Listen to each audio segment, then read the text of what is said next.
name's Rebekah Tatum. I'm the office manager here at Life Church International.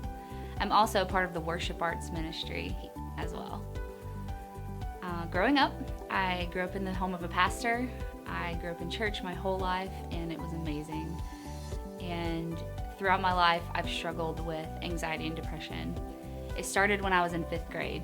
My dad had just moved to a new church, and it left me feeling really lonely and depressed and anxious. I was sad because I'd missed my friends and my family, and I was just lonely. I struggled to make friends in the community and in my church, and I didn't really know how to talk to my parents about it, especially with the anxiety. My body was giving me signals and all kinds of things that, things were going wrong.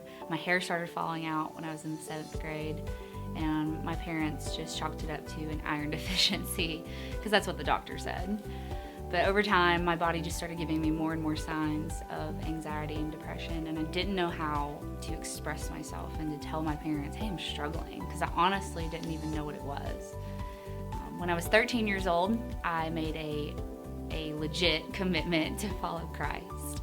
And most people think when you're raised in the home of a pastor that you just get like a get into heaven free card. It's not like that at all. So at 13, I made my decision, my heart. I gave it to Christ. And from then on, I fell in love with Jesus.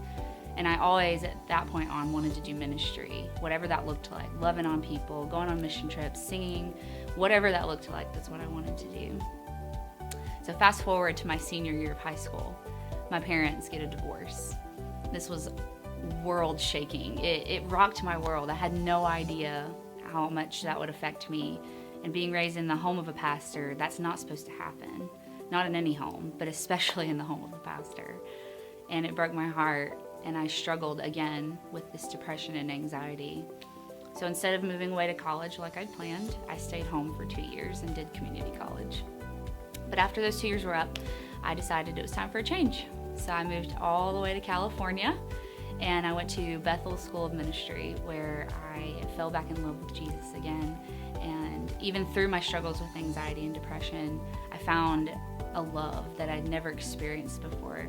I started loving myself, and I actually fell in love with a boy. And during that time, I got really sick. During that time, my body again was showing signs of, hey, you're depressed, you're anxious. It was speaking up for me. And throughout that time, dating, it just started to wear on my relationships. It wore on the internship that I was in, and eventually had to quit. And my boyfriend broke up with me. And again, that abandonment and heartbreak it came back out. So I decided to move back home after 2 years in California.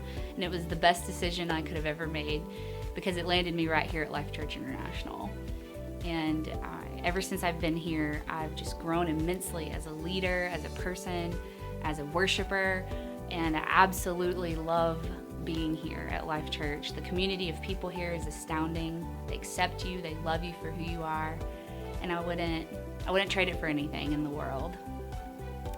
So if there's anything that I could say to you, is that if you struggle with anxiety and depression, is to keep moving forward and don't let it keep you down, because God will use you in spite of your brokenness.